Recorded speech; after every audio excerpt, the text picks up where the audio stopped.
Decades ago, the idea of coups and military regimes was deeply feared across Africa. This fear stemmed from the widespread perception that military governments were inherently authoritarian and dictatorial. However, in recent times, that perception has begun to shift. Today, many Africans, especially the youth, are starting to view coups as revolutionary. Much of this change is inspired by the military leaders of Niger, Mali, and Burkina Faso. Across the continent, it's becoming increasingly common for people to call for coups in countries where presidents have clung to power for decades, countries like Cameroon and Equatorial Guinea. This growing sentiment raises an important question. Could the next coup be in Uganda? Just days ago, the head of Uganda's army publicly praised President Ibrahim Traoré and expressed deep admiration for his leadership. He even extended an invitation for Traoré to visit Uganda. But this gesture has sparked speculation. Is it simply an expression of solidarity? Or could it be something more? Could Uganda's army chief be harboring ambitions to lead a coup and seize power himself? And if so, how likely is that to happen? During the 1960s and 1970s, Uganda's President Yoweri Museveni was a young rebel leader who played a key role in overthrowing the repressive regimes of Idi Amin and Milton Obote. In 1986, he seized power and delivered a now famous statement. The problem of Africa in general, and Uganda in particular, is not the people, but leaders who want to overstay in power. Yet more than 36 years later, Museveni remains in power. It appears he has forgotten the very words that once defined his revolutionary stance. After amending the constitution to remove presidential term limits, an action that effectively allows him to rule for life, Museveni went further, declaring that limiting presidential terms was actually harmful to African democracies. Without mincing words, President Museveni has openly stated that being in power for a long time is not a bad thing. In his view, longevity in office allows a leader to gain experience. And while it is true that Museveni brought stability and economic progress to Uganda after years of coups and civil unrest, it is equally true that many Ugandans have grown weary of his rule. Despite widespread calls for him to step down, Museveni has refused to relinquish power. Instead, he continues to govern with an iron fist, despite claiming to be a democratic leader. Over the years, there have been troubling reports of arrests, intimidation, and even assassinations of those who dared to challenge his authority. At this point, it's safe to say that the sentiment for change runs deep. Many Ugandans, across civil society, the political class, and even within the military, are tired of Museveni's extended grip on power and are yearning for a new chapter. The question is, can the Ugandan army take over?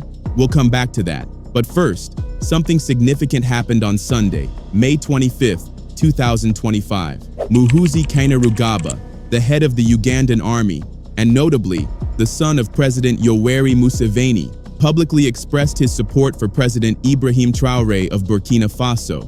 Posting on his official account on the social network X, Muhoozi praised Traoré's anti-imperialist stance. In his words, "I support the anti-imperialist position of President Ibrahim Traoré. His views are like ours. It is always right to resist imperialists and exploiters. I invite him to visit Uganda." This statement wasn't just symbolic, it was bold. Coming from the top of Uganda's military, it raises deeper questions about political alignment, internal power dynamics, and the future of leadership in Uganda.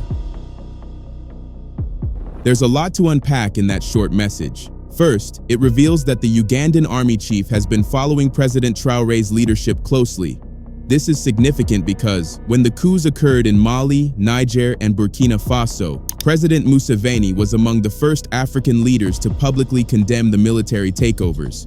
He argued that the coups had set those countries back and called on the African Union to impose sanctions on the new military governments, urging them to quickly return power to civilian rule. Since then, Museveni has maintained a distance. He has made no public contact with the leaders of Niger, Mali, or Burkina Faso.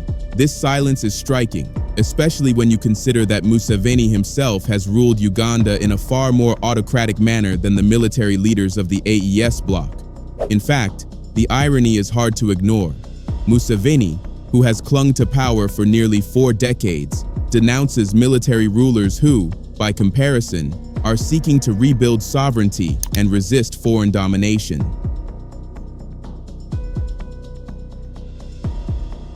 Nevertheless, Museveni's son, Muhoozi Kainerugaba, whom he appointed as Uganda's Chief of Defense Forces, has now unofficially declared support for President Traoré. What does that tell you? It suggests admiration, perhaps even aspiration. Muhoozi looks up to Traoré, and why wouldn't he? Traoré is everything Muhoozi is not: bold, courageous, and self-made. In fact, in many ways, Traoré is the complete opposite of Uganda's Chief of Defense. While Traoré rose through the military ranks by merit, earning respect through battlefield leadership and personal sacrifice, Muhoozi's ascent has long been tied to his father's power. After completing the required military training, Muhoozi joined the Uganda People's Defense Force as an officer cadet. But unlike most soldiers, his rise was unusually swift. With President Museveni's influence paving the way, Muhoozi was promoted to Brigadier General by 2012 and appointed commander of the Elite Special Forces Command, SFC. By 2017, his father handed him another powerful role: Senior Presidential Advisor for Special Operations, a position he held until December 2021. In 2022, Muhoozi made a series of outrageous and controversial statements online, so damaging that his own father had no choice but to sack him. But guess what? It didn't take long for him to bounce back. While he wasn't reinstated to his former position, he was rewarded with something even greater: a full promotion to the rank of general, while still retaining his role as special advisor to the president. Just 2 years later, in a move that surprised many, he was appointed as Uganda's Chief of Defense.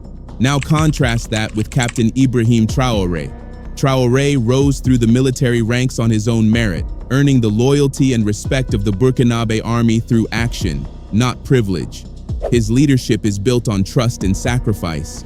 Meanwhile, General Muhoozi's rise is seen, both inside and outside the military, as a product of nepotism.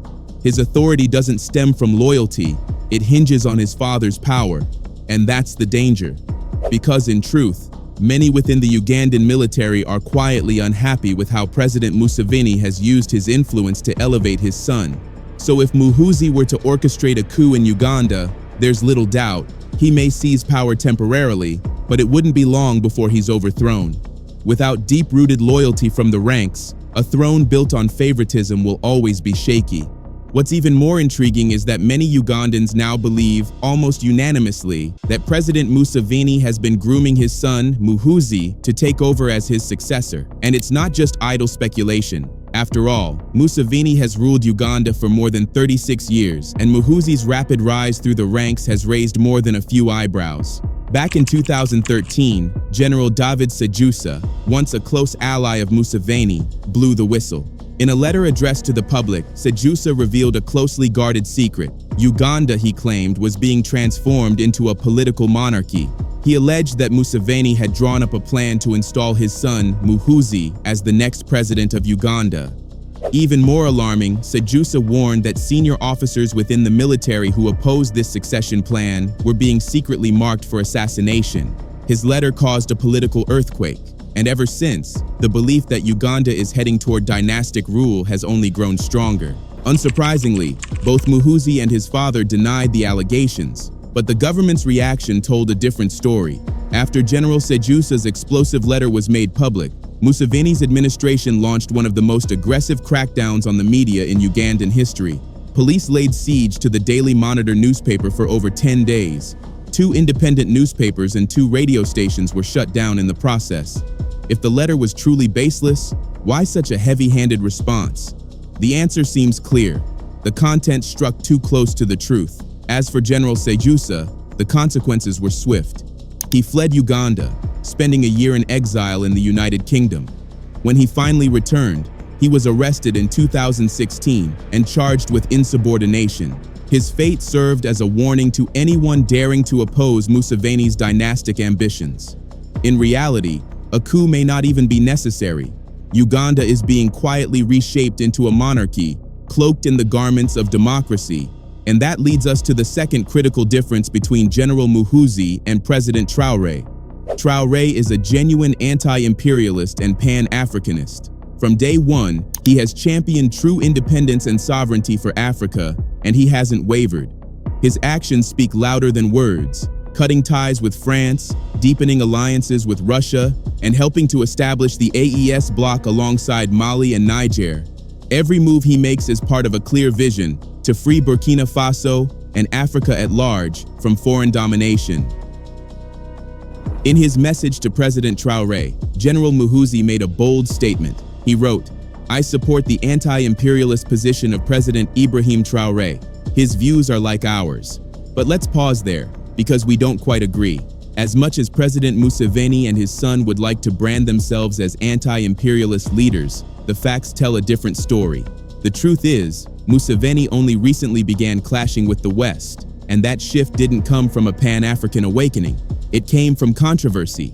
The turning point was Uganda's decision to pass one of the harshest anti-gay laws in the world. That move sparked international backlash. Western governments condemned it, froze aid, and pulled donor funding. Suddenly, Museveni was no longer the West's favorite partner. But rewind the clock just a few years earlier, and you'll see a different picture. For decades, President Museveni was considered the darling of the West. He aligned closely with US foreign policy, received massive aid packages, and positioned Uganda as a key American ally in the region. There was no anti-imperialist rhetoric, no resistance to Western influence, just cooperation. So when Muhoozi claims that his views are like ours, it raises a critical question. Whose views exactly? Because from what we've seen, Traoré's struggle is rooted in principle. Museveni's fallout with the West, it's rooted in political consequences. For years, the United States ensured that Uganda had a steady stream of foreign aid, donors, and financial support. To his credit, President Museveni used much of this assistance to combat the HIV/AIDS epidemic and spur economic growth. These early victories helped solidify his image in the West as a model African leader, progressive, pragmatic, and committed to good governance. Desperate for a success story on the African continent, the West embraced Museveni. He was praised, promoted, and funded. And in return, they looked the other way when the cracks in his leadership began to show. Take, for example, the invasions of the Democratic Republic of Congo in the late 1990s. Uganda and Rwanda, under Museveni and Kagame, launched not one, but two incursions into Congolese territory. The international community remained largely silent. There was no condemnation from Washington, no sanctions from Europe. It wasn't until outcry began to grow from within Africa itself that the truth was forced into the light.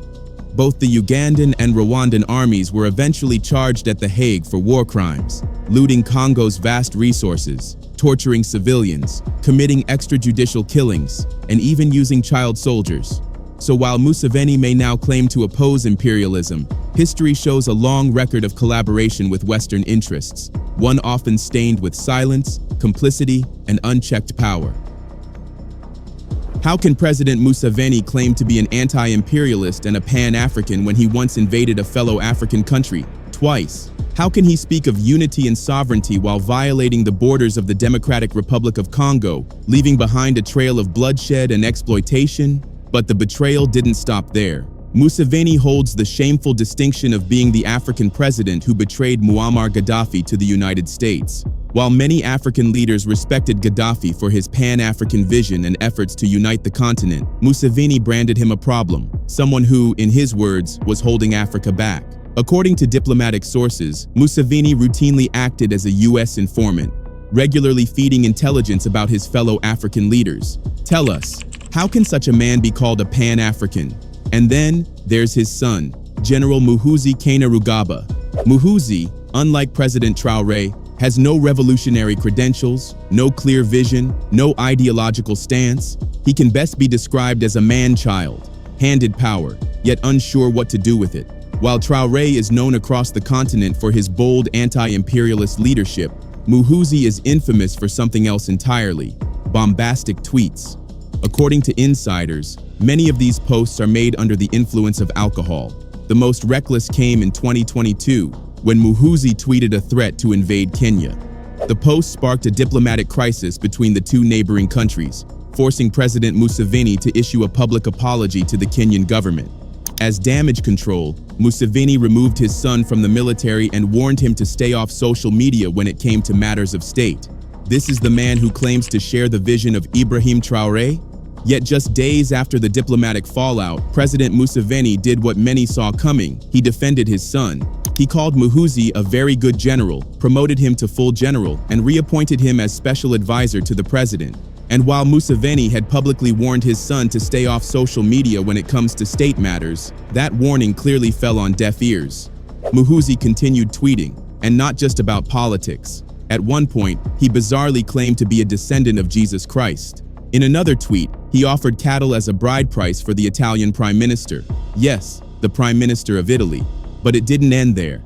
In April 2023 alone, Muhoozi taunted a fellow officer, quoted Mao Zedong's chilling view that he did not kill enough, and made deeply inappropriate comments about women half his age. When a female journalist dared to question his conduct, he called her ugly on a public platform. And while his tweets may seem clownish to some, the consequences of his power are no joke. As head of the Special Forces Command, SFC, an elite military unit loyal to the Museveni family, Muhoozi's forces have developed a reputation for fear and brutality. The SFC has been accused of kidnapping opposition activists, assassinating the driver of an opposition politician, and even storming Uganda's parliament during a heated constitutional debate. This is not leadership, this is impunity wrapped in military uniform. In 2021, a chilling incident shook Uganda's literary and human rights circles. Armed men abducted Kakwenza Rukirabashaija, a satirical writer who had dared to call Muhoozi Kainerugaba obese and a curmudgeon on Twitter. For a month, Kakwenza vanished. No contact, no explanation.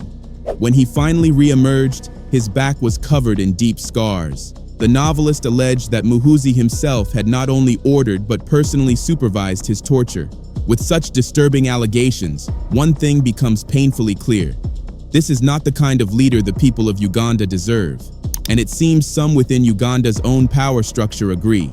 Several senior figures in the military and government are reportedly working behind the scenes to prevent Muhoozi from ever taking power. As Uganda's Interior Minister, Kahinda Otafire, bluntly put it, leading a country is not about jokes because you have a lot of followers on social media. But Muhoozi doesn't seem to care. In 2022, he launched a verbal assault not on the opposition, but on the ruling party itself, the same national resistance movement, NRM, his father founded. He tweeted, "It is probably the most reactionary organization in the country," before adding that it certainly does not represent the people of Uganda. This is the man who wants to lead a nation, a man who tweets more than he governs and leaves scars deeper than words. In yet another controversial tweet, Muhoozi declared his intention to run for the presidency in the 2025 elections, and this time, he didn't hold back. He appeared to take a subtle jab at his own father, writing, "How many agree with me that our time has come? Enough of the old people ruling us, dominating us. It's time for our generation to shine." Bold words, but do they resonate? While Muhoozi does enjoy a modest following among some segments of Uganda's youth, the broader picture tells a different story. Across much of the country, there's growing resistance to the idea of a Museveni dynasty. Many Ugandans, young and old, simply do not see Muhoozi as presidential material, and honestly, they deserve better. So the question remains, could Muhoozi ever orchestrate a coup to replace his father? Realistically, there's only one way Muhoozi becomes president, with his father's blessing. On his own, Muhoozi doesn't have the independent clout or institutional loyalty to pull off a successful coup, not because he lacks ambition, but because the Uganda military remains firmly under President Museveni's grip. Museveni is the gatekeeper, and without his nod, Muhoozi's dreams of leadership will remain just that, dreams.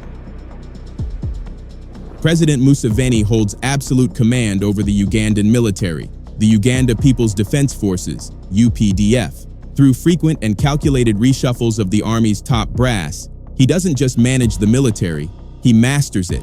Each move tightens his grip, crafting an image of invincibility that few dare to challenge.